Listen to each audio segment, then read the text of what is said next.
I'm Matthew. I'm Leah. I'm Gabby. And I'm Tyler. And we're LGTM. News. Why do you guys forget news? Okay, ready? And we're LGTM News. That looks so weird. Go. All right. The boy who brought the clock to school. As you may know, there was an incident that happened September 2015. A 14-year-old teen had made a homemade clock to bring into class to impress his teachers and fellow students at his new school in Texas.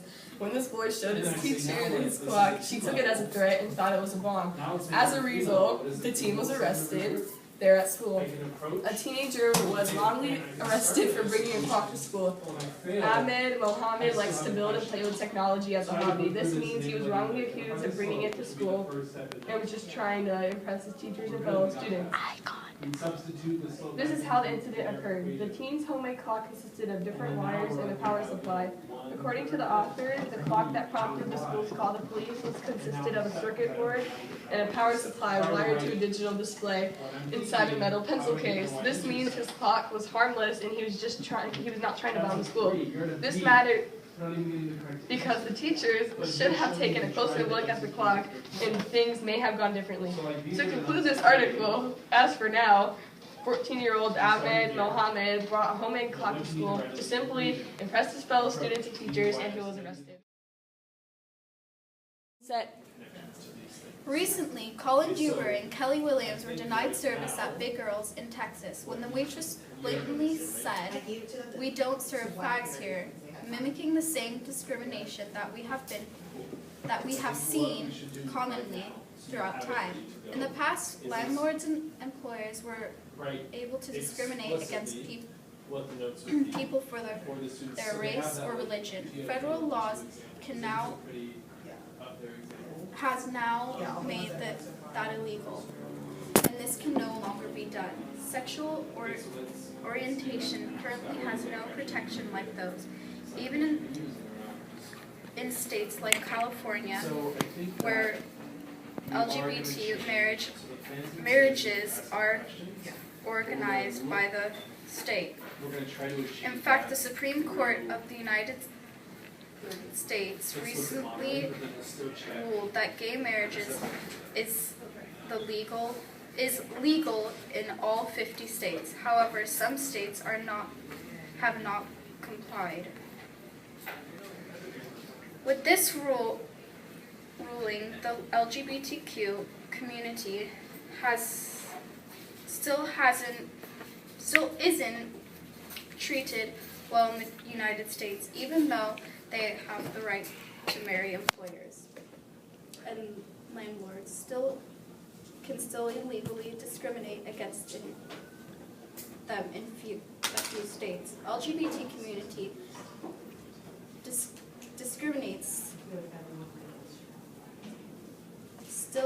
discrimination still exists despite laws that protect people from unlawful firing. Chris Christie said, and that's why federal action is needed. Same-sex marriage law ultimately can't be left up to states, and neither should human civil rights protection for the LGBT community.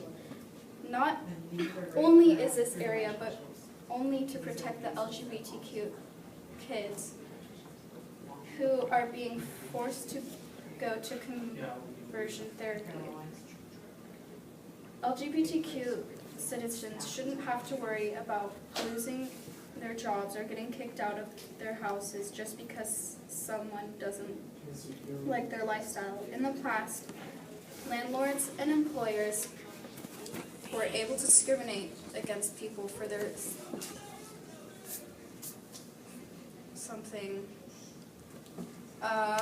sexual orientation should be followed the same rules. Go. Robert Curban, a racial equality activist, died this past Thursday from multiple melanoma. He passed at the age of 81 in his home in Ballenberg, New Jersey. For those who don't know, Robert Curvin is a racial discrimination activist and is widely known for his work in New York, New Jersey. Robert Curvin was the co-founder of New York's Chapel of Congress of Racial Equality. New York's Chapel of Congress of Racial Equality was one of the major organizations credited for bringing the issues of racial equality forward in the early 50s.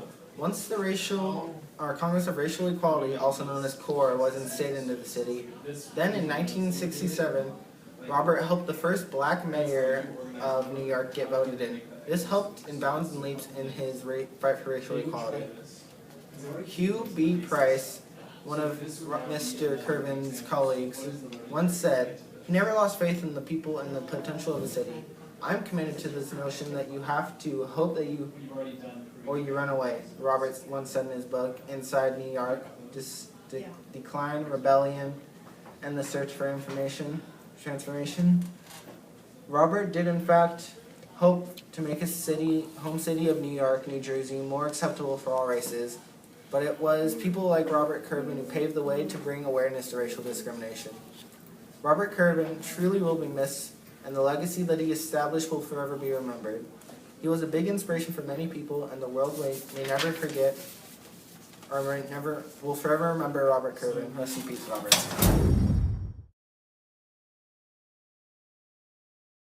In a New York and Washington court, there are cases of two people being racially discriminated. Dido Kanye Dekwe says black people are more likely to steal.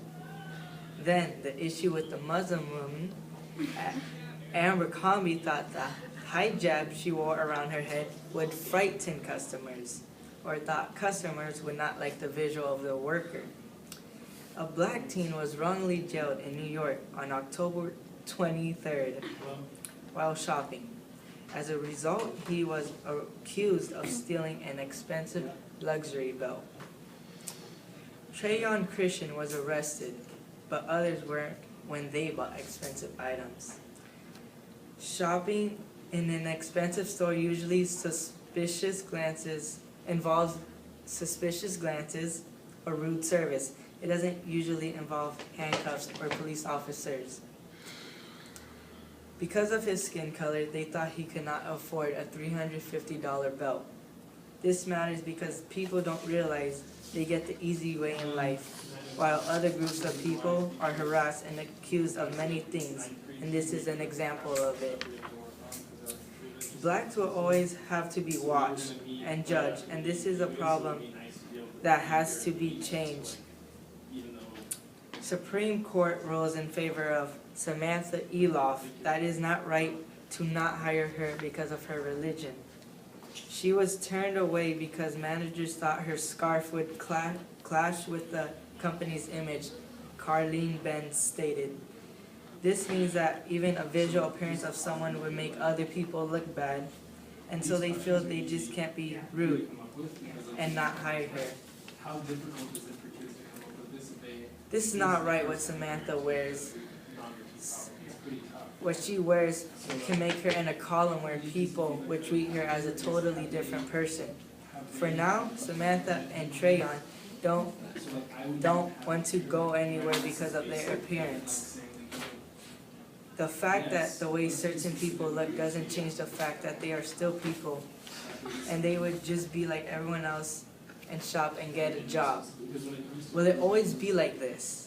To judge people just because of appearance, or can it finally change for the better? Thank you.